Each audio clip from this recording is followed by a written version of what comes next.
Paano kung isang araw, may dumating na ebidensya na hindi tayo nag-iisa? Sa simula, akala nila, isa lang itong ordinaryong pangyayari. Pero nang magsimulang magsama-sama ang lahat ng piraso, may isang katotohanang pilit na itinatago. At nang subukan nilang alamin ang totoo, bigla silang naging target. Dahil kapag lumabas ang sikreto, maaaring magbago ang buong mundo. Pero ang tanong, handa ba ang sangkatauhan sa katotohanan? Dahil ang nakita nila ay hindi lang isang sikreto. At sa araw na ito, malalaman ng mundo ang isang katotohanang matagal nang itinago. Alamin natin ang buong kwento ng Disclosure Day. Sa Virginia, habang may laban sa wrestling, lumingon si Cybersecurity Administrator Daniel nang hawakan ni Casper ang kanyang bag, hiniling na hubarin ito. Tumanggi si Daniel na bitawan ito at nagtanong tungkol sa kanyang kasintahan, ngunit tinutukan siya ng baril ng isang ahente at kinuha ang bag. Sa labas ng gusali, sinuri ng mga ahente ang laman ng bag at isiniwalat na maraming mahalagang file ang ninakaw ni Daniel. Di nagtagal, inilabas si Daniel ni Casper at natuklasan na ang operasyong ito ay pinamumunuan ng kanyang amo na si Noah, ang pinuno ng isang lihim na kontratista ng gobyerno na kilala bilang Wordex Corporation. Nang magtanong si Daniel tungkol sa kanyang kasintahan, hinayaan ni Noah na makipag-ugnayan muli sa kanya ang kanyang bihag na si Jane. Pagkatapos ay nagsuot si Noah ng guwantes upang kunin ang isang kahon mula sa bag, ngunit wala itong laman. Kasabay nito, nagsuot din si Daniel ng guwantes at kumuha ng isang mahiwagang aparato mula sa kanyang bulsa, ginamit ito bilang isang banta. Naghanda ang mga ahente na barilin sila, ngunit pinigilan sila ni Noah dahil maaaring aksidente nilang ma-activate ang aparato. Kinuha ni Daniel ang kanyang bag at sumakay sa isang kotse kasama si Jane upang makatakas, hindi pinansin ang mga babala ni Noah tungkol sa pagbabago ng takbo ng kasaysayan. Pagkatapos, tinawagan ni Daniel si Hugo, ang pinuno ng isang pangkat ng mga dating empleyado ng Wordex na nag-aasikaso sa pagbubunyag ng lahat ng mga sikreto ng kumpanya. Nais ni Daniel na magpadala si Hugo ng isang tao para kunin ang bag. Dahil pumayag lamang siyang nakawin ng mga file. Gayunpaman, hiniling ni Hugo sa kanya na protektahan ang mga file na iyon hanggang sa ma-activate din ng ibang tao.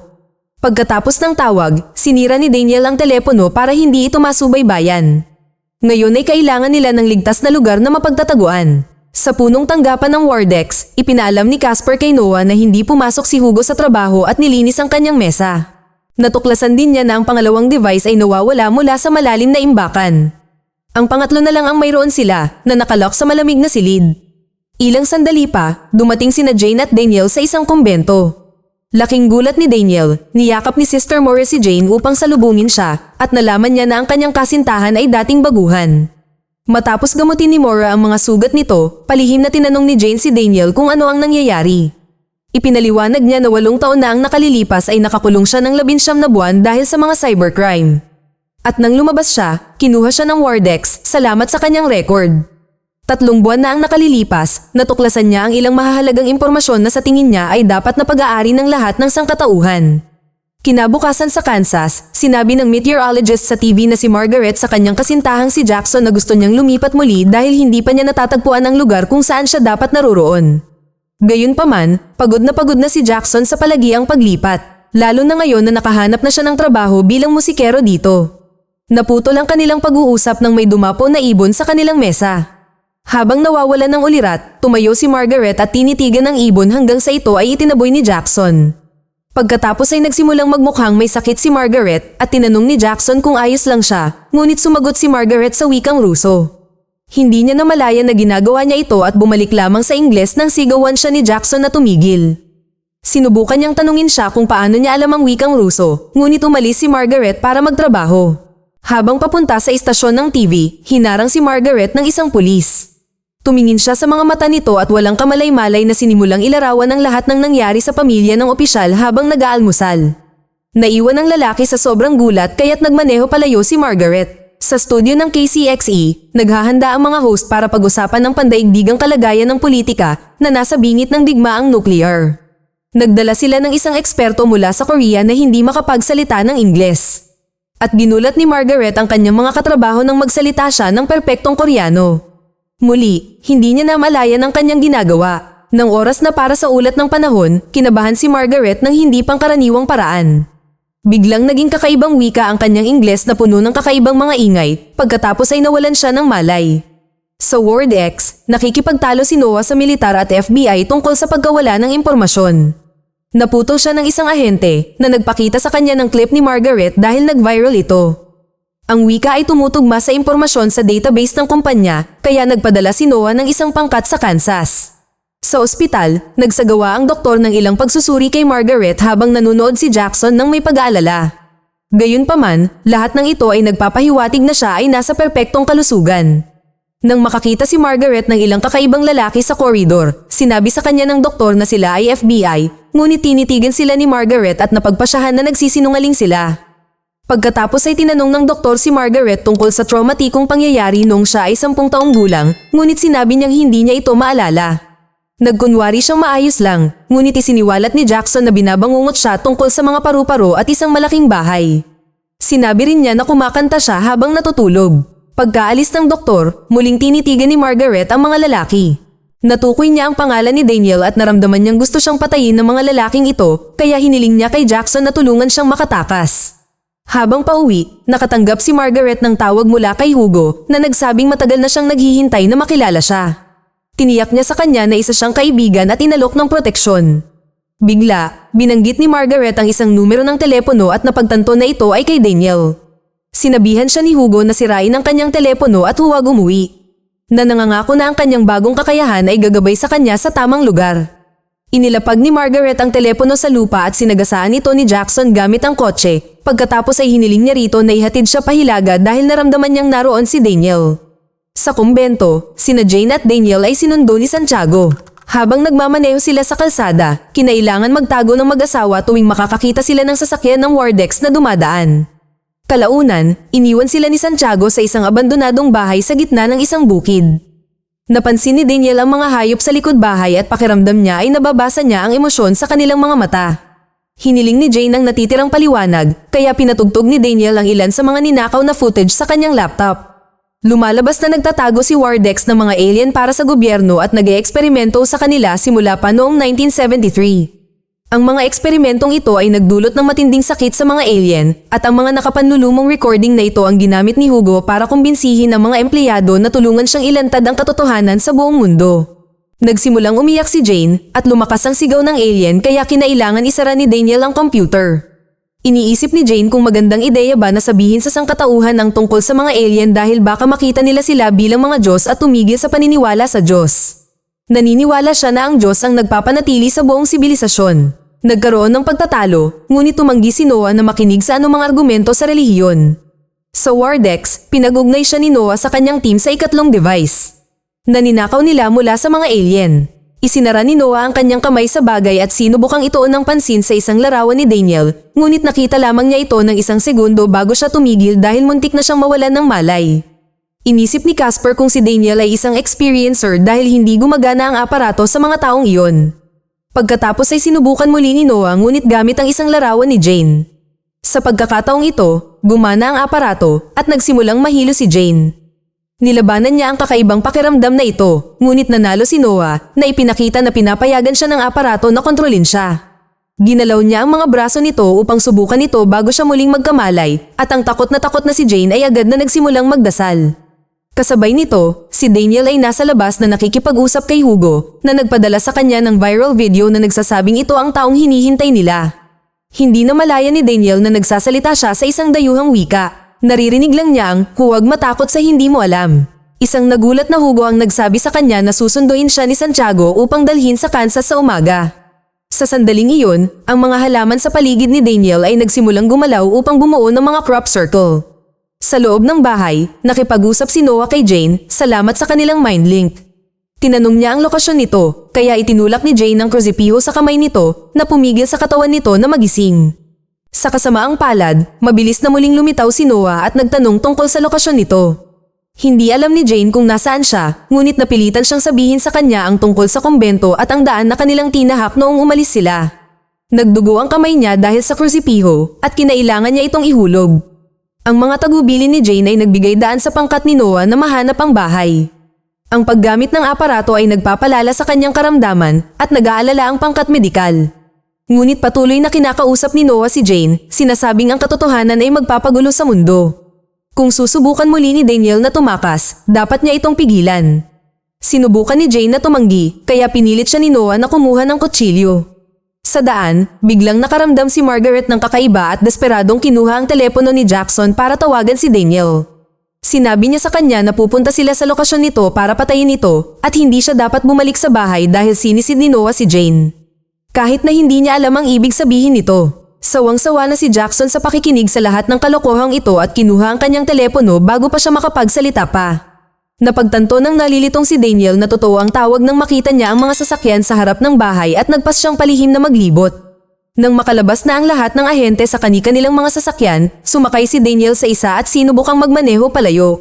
Narinig siya ng mga ahente at nagpaputok, dahilan para mataranta siya at mabangga ang dalawang puno bago pa man siya tuluyang makarating sa kalsada.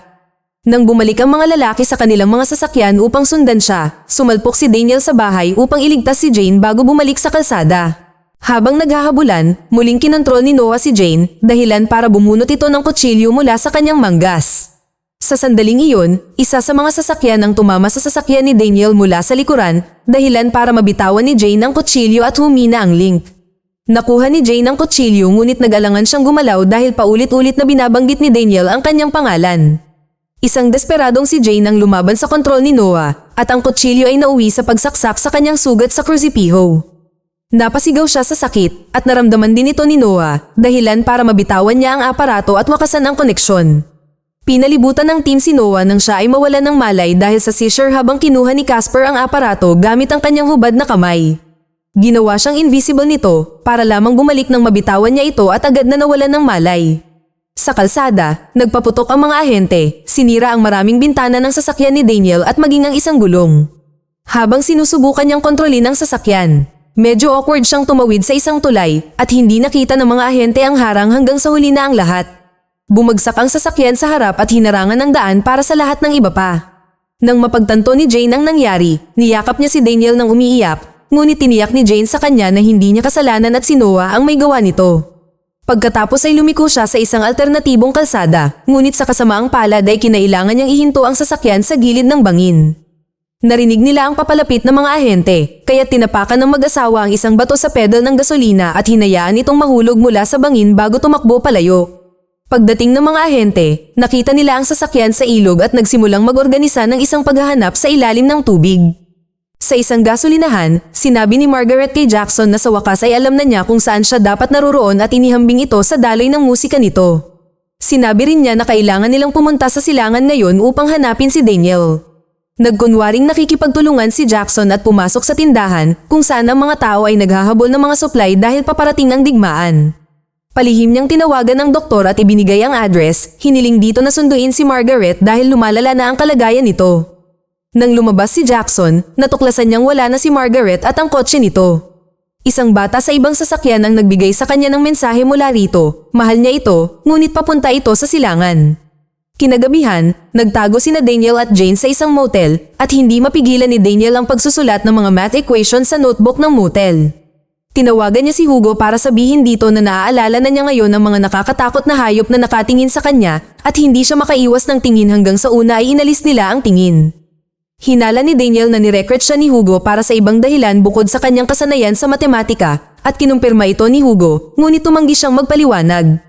Nang tanungin ni Daniel ang tungkol sa kanyang nawawalang mga alaala noong bata pa siya, nangako si Hugo na magiging malinaw ang lahat sa lalong madaling panahon at binanggit ang mga letrang KCXE. Pagkatapos, itinago ni Daniel ang lahat sa silid na naglalaman ng pangalan ng motel kung sakaling kumilos muli si Noah. Nang lumabas si Jane mula sa shower, ipinakita niya sa kanya ang viral video. Sinabi niya na puro kalokohan lang ang naririnig niya, kaya inamin ni Daniel na naiintindihan niya ito bilang matematika na naging Ingles sa kanyang isipan. Iyan ang mga equation na isinusulat niya. Bago sila matulog, hiniling ni Jane na itali siya sa kama dahil hindi siya mapagkakatiwalaan. Sa kalagitnaan ng gabi, muling kinontrol ni Noah si Jane. Naigalaw niya ang kanyang binti ng sapat para hawakan ang kamay ni Daniel dahil nakatulog ito habang hawak ang mga equation. Ipinapakita ng papel na ito kay Noah ang pangalan at address ng motel. Di nagtagal, dumating sina Santiago at ang mga ahente. Ginising ng lahat ng ilaw si Daniel na agad na kinala si Jane para makapagtago sila sa banyo. Pagkatapos ay binigyan niya ito ng pera at ang kahon na may kasamang device bago siya pinatakas sa bintana. Pumasok ang mga ahente at dinakip si Daniel na nabigong ipagtanggol ang sarili. Nang makita ang lahat ng ito, ipinaalam ni Santiago kay Hugo sa telepono bago umalis. Kinaumagahan, itinali si Daniel sa isang upuan sa isang laboratorio sa isang decommissioned Air Force Base sa Missouri. Gusto ni Noah na ibahagi niya ang device at lahat ng pangalan ng mga taong tumutulong kay Hugo, kaya naghanda siya ng iniksyon ng Truth Serum. Kasabay nito, dumating din si Margaret sa base at sinubukan siyang pigilan ng isang gwardya. Gamit ang kanyang kapangyarihan, sinabi niya kay Daniel ang pangalan nito, ang kanyang ID code, at ang password ngayon, kaya hinayaan niya itong dumaan. Sa susunod na checkpoint, ginamit niya ang parehong password sa ibang lalaki at nagkunwari na tinawag siya ni Noah, kaya pumayag ang gwardyang ito na gabayan siya papunta sa laboratorio. Nang biglang pumasok si Margaret, nagtama ang kanilang tingin ni Daniel. Agad siyang hinawakan ni Noah, kaya minanipulan niya ang isip nito para isipin itong nakatingin ito sa kanyang yumaong asawa. Sinubukan ni Casper na hilahin palayo si Margaret, ngunit agad siyang inatake ni Noah, sinabihan ng kanyang koponan na iwanan siya. Pagkatapos ay hinawakan ni Margaret ang kamay ni Daniel at napagtanto nilang magkakilala sila. Magkasama silang lumabas ng laboratorio at sinubukan silang pigilan ng isang gwardya, kaya nag-transform si Margaret bilang kanyang yumaong lolo para mapaatras ito. Sinubukan silang pigilan ng ilang gwardya, ngunit paulit-ulit na ginagamit ni Margaret ang parehong trick hanggang sa makarating sila sa sasakyan para makatakas. Sa daan, ipinaliwanag ni Margaret kay Daniel na maaari niyang malaman ang lahat tungkol sa isang tao at binanggit ang panahon nito sa bilangguan. Sinabi niya kay Daniel na nakuha niya ang kapangyarihang ito matapos siyang dalawin ng isang ibon at hinulaan ni Daniel na ito ay isang kardinal. Ibinahagi niya na noong siya ay 20 taong gulang. Binisita siya ng isang kardinal noong kolehiyo at bigla siyang naging isang henyo sa matematika. Ang 8-bit binary data ay parang Ingles para sa kanya. Nakaramdam si Daniel ng kakaibang pakiramdam at nawala ang lahat ng kanyang mga kaibigan, kaya nag-iisa siya hanggang sa makilala niya si Jane. Biglang binangga ni Casper ang kanilang sasakyan gamit ang kanya at sinimulan nitong itulak patungo sa Riles, kung saan kasalukuyang dumadaan ang isang tren. Hindi sila makatalon dahil nakatayo si Margaret sa preno, na siyang tanging pumipigil sa pagbangga. Mas lalong itinulak ni Casper at ang gilid ng kanilang sasakyan ay naipit sa tren, kaya't ito ay nahila sa Riles.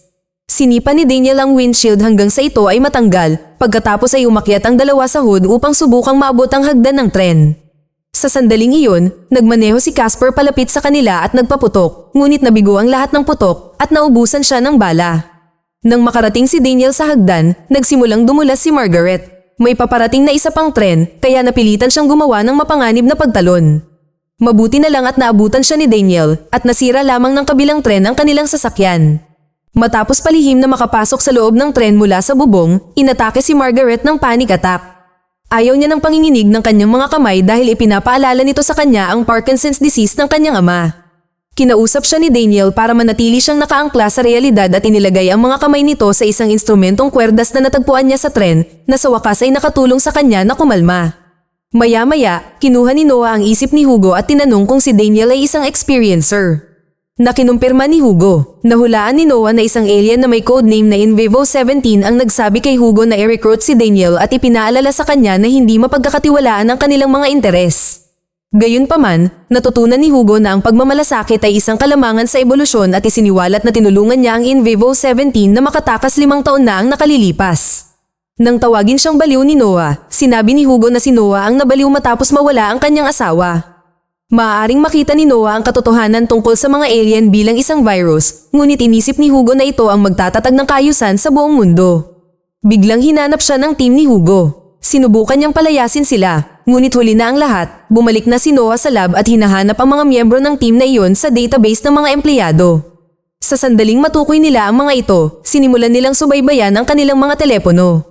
Samantala, tinawagan ni Jane si Mora upang humingi ng gabay tungkol sa paksa ng buhay sa labas ng lupa.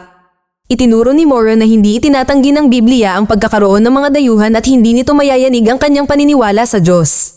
Pagkatapos ay hiniling ni Jane sa kanya na maghanap sa internet para sa kahulugan ng KCXE. Pagkababa ng tren, naglakad sina Jane at Daniel sa kalsada. Tinanong ni Daniel si Jane kung nakikita niya ang mga alaalang nawala niya at ang kanyang kapangyarihan ay nagpalitaw ng isang sorrow. Bigla silang napalibutan ng mga bumbero at sila ay nataranta, ngunit si Santiago at ang kanyang pangkat lamang ang nakabalat kayo. Gumamit sila ng isang makina upang kumpirmahin na wala sila sa ilalim ng kontrol ni Noah bago sila dinala sa lungsod. Sa punong tanggapan ni Hugo, nagulat si Margaret nang makahanap ng isang kopya ng kanyang tahanan noong bata pa siya. Habang siya ay natataranta, isang babae ang humawak sa kanyang kamay at nag-cross sa kanyang sarili. Gayunpaman, ang ideya ng pagiging isang Diyos ay lalong nagpataranta kay Margaret. At tumakbo siya upang magtago sa kanyang bahay kung saan siya ay nagkaroon ng breakdown. Pagkatapos, kumuha siya ng litrato ng kanyang pamilya at pumasok sa silid, napansin kung paano tumutugma ang lahat ng detalye sa kanyang mga alaala. Ipinaliwanag ni Hugo na ginawa niya ito upang lumikha ng isang sipi patungo sa karanasan niya noong bata pa siya at isiniwalat na ibinahagi ito ni Daniel sa kanya. Noong una, tumanggi si Margaret na balikan ang traumatikong araw na iyon, ngunit kinumbinsi siya ni Hugo na gawin ito dahil bibigyan siya nito ng layunin at kaliwanagan. Matapos ikonekta ng pangkat ang dalawa sa kanilang mga makina, inilabas ni Hugo ang isa sa 3 aparato at pinahawak ito kina Daniel at Margaret ng sabay. Tumingin si Margaret sa paligid ng silid at naalala ang gabing kumakanta siya sa kama nang biglang lumitaw ang isang grupo ng mga hayop sa kanyang silid. Nakita rin ito ni Daniel at nataranta siya, ngunit tiniyak sa kanya ni Hugo na ayos lang ito dahil ang mga alien ay nagpapakita ng kanilang sarili bilang mga hayop upang pakalmahin ang mga tao. Ipinapakita sa alaala ang batang si Margaret na sumusunod sa mga hayop papunta sa kagubatan kung saan niya natagpuan ang bahay na ngayon ay pinagmumultuhan ng kanyang mga pangarap. Nang pumasok siya rito, binigyan siya ng isang mesa sa tabi ng batang si Daniel na inaatake ng panik. Hinawakan ni Margaret ang kanyang kamay upang pakalmahin siya noon at inulit nila ang kilos na yun habang naaalala nila ang lahat. Pagkatapos ay hinawakan ng mga alien ang kanilang mga mukha habang ang mga espesyal na aparato ay nagbibigay sa kanila ng kanilang mga komplementaryong kapangyarihan. Sa kasalukuyan, ang aparato ay namatay at ang memorya ay nagwakas. Gayunpaman, muling binuhay ito ni Margaret at nakita ang kanyang sarili bilang isang nasa hustong gulang sa mesa, muling nakikipag-ugnayan sa mga alien upang patatagin ang kanilang mga kakayahan.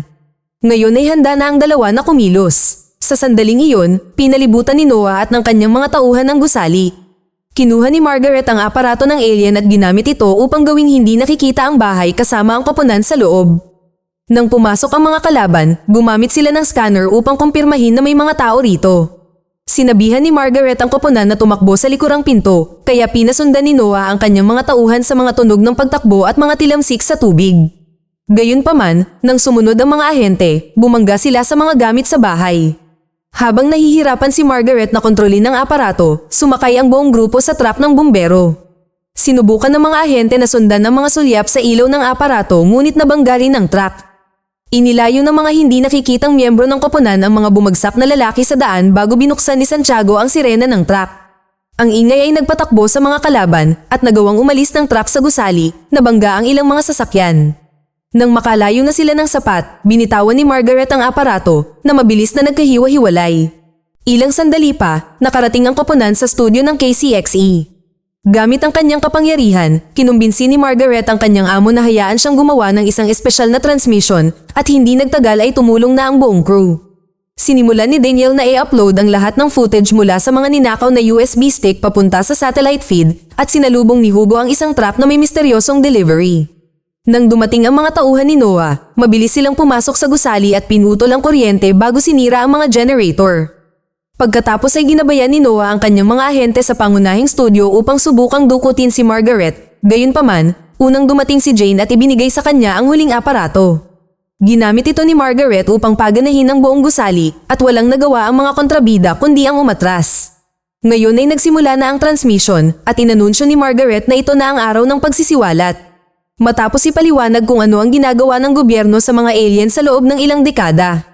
Pinlay ni Daniel ang footage. Dahil nasa satellite ito, kinumpirma ng mga istasyon sa buong bansa na totoo ito at itinigil ang iba pang mga palabas upang i-play din ito. Di nagtagal, pinapanood na ng mga tao sa buong mundo ang mga nakakatakot na video sa kanilang mga telepono at ang mga sundalong naghahanda para sa digmaan ay natigilan sa kanilang mga kinatatayuan. Ipinapakita ng footage ang ilang taon ng mga kamanghamanghang sasakyang pangkalawakan na dumarating sa daigdig at palaging dinudukot ng gobyerno ng US ang mga alien para sa kanilang mga eksperimento. Umiiyak ang mga tao habang natapos ang huling video, ngunit hindi pa tapos ang pagpapadala. Dinala ni Hugo ang espesyal na paghahatid sa mga kamera na nagpapakita na ito ang alien na tinulungan niyang makatakas 5 taon na ang nakalilipas. Hinawakan ng alien na ito ang mga balikat ni na Margaret at Daniel bago bumulong ng isang bagay sa tainga ni Daniel. Kaugnay nito, isinalin niya ito para kay Margaret na lumipat sa camera upang ibahagi ang mensahe sa mundo. Mag-subscribe para sa higit pang mga video na tulad nito, i-on ang notification at mag-iwan ng like para matulungan ang aming channel. Salamat sa panunood.